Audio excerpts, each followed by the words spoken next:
ទៅមកគ្រប់អង្គមកទាំងអស់គ្នាហើយបានជិះកត្រកតែ2អង្គគេទៅ2អង្គឡើងជិះកត្រកបានហើយអង្គផ្សេងអត់ឡើងបានហេតុអីគូមានអស់បច្ច័យអត់អស់ទេគ្រូដងកណាមកអស់50ហ្នឹងម្នាក់ក្នុងអស់50ឥឡូវលេងជាតិអង្គជាតិអស់ជិះទៅដល់លើហ្វ្រីទៅដល់លើហើយចុះមកវិញទៀតបានហ្វ្រីទៀតហើយចុះនិយាយវាសាមិនបានគេឲ្យហ្វ្រីគាត់និយាយទៅដល់ចាប់ដល់ហើយមកបាន2អង្គហ្វ្រីគេឲ្យជីហ្វ្រីគិតទៅចាប់បាត់ដំណើរឡើងភ្នំមន់ត្រាំឡង់ណាព្រៃប្រឹក្សានៅក្នុងភ្នំហ្នឹងគឺមានសភាពណាស្ងប់ស្ងាត់ថ្ងៃនេះអត់មានខ្យល់ទេណាហើយលើកំពុងឡើងអូដល់កន្លែងអាប់មែនតើហើយឡើងណាហើយបាត់តាម2ព្រះអង្គសភាពហ្នឹងគឺថាឡើងមករហូតដល់យើងមើលមនុស្សឲ្យឡើងឃើញហើយ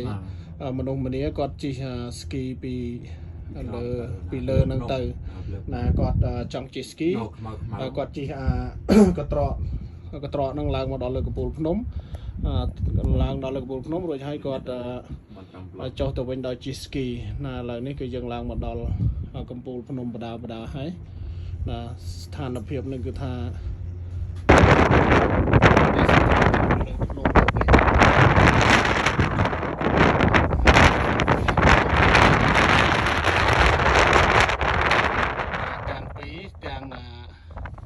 ជើងភ្នំនឹងមកដល់កំពូលភ្នំដាក់ជើងភ្នំអនុញ្ញាតឲ្យព្រះសង្ឃ2អង្គហ្នឹងណាជិះមកដោយមិនអស់ថវិកាទេហើយមកដល់លើនេះក៏គាត់អនុគ្រោះឲ្យបានចុះមើលបានខ្លះថតរូបបានខ្លះណាពិសេសពិសាលណាមែនតើថ្ងៃនេះដោយគុណបុណ្យបារមីពុទ្ធឆិតតែនិយាយមានព្រះ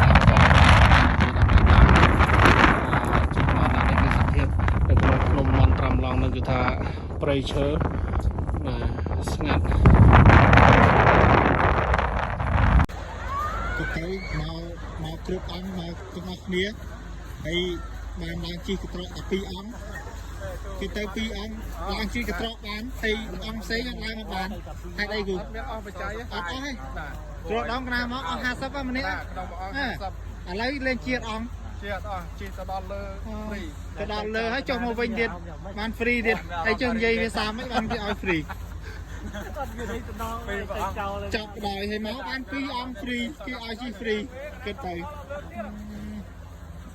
ចាប់បាត់ដំណើរឡើងភ្នំមន់ត្រាំឡង់ណាព្រៃប្រឹក្សានៅក្នុងភ្នំហ្នឹងគឺមានសភាពណាស្ងប់ស្ងាត់ថ្ងៃនេះអត់មានខ្យល់ទេណាហើយលើកំពុងឡើងអូដល់កន្លែងអាប់មែនតើហើយឡើងណាហើយបាត់តាម2ព្រះអង្គសភាពហ្នឹងគឺថាឡើងមករហូតដល់យើងមើលមនុស្សឲ្យឡើងឃើញហើយមនុស្សម្នាគាត់ជិះស្គីពីលើហ្នឹងទៅណាគាត់ចង់ជិះស្គីគាត់ជិះកត្រកហ្នឹងឡើងមកដល់លើកំពូលភ្នំឡើងដល់លើកំពូលភ្នំរួចហើយគាត់ចុះទៅវិញដល់ជិះស្គីណាឥឡូវនេះគឺយើងឡើងមកដល់កំពូលភ្នំបដាហើយណាស្ថានភាពនេះគឺថា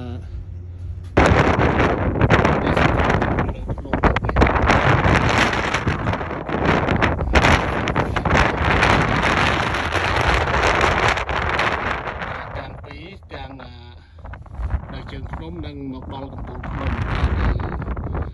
ដាក់ជើងភ្នំអនុញ្ញាតឲ្យព្រះសង្ឃ2អង្គហ្នឹងណាជិះមកដោយមិនអស់ថវិកាទេហើយមកដល់លើនេះក៏គាត់អនុគ្រោះឲ្យបានចុះមើលបានខ្លះថតរូបបានខ្លះណាពិសេសពិសាលណាមែនតើថ្ងៃនេះដោយ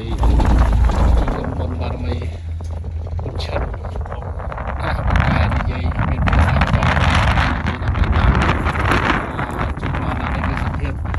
ភ្នំមន់ត្រាំឡង់នឹងគឺថាព្រៃឈើស្ងាត់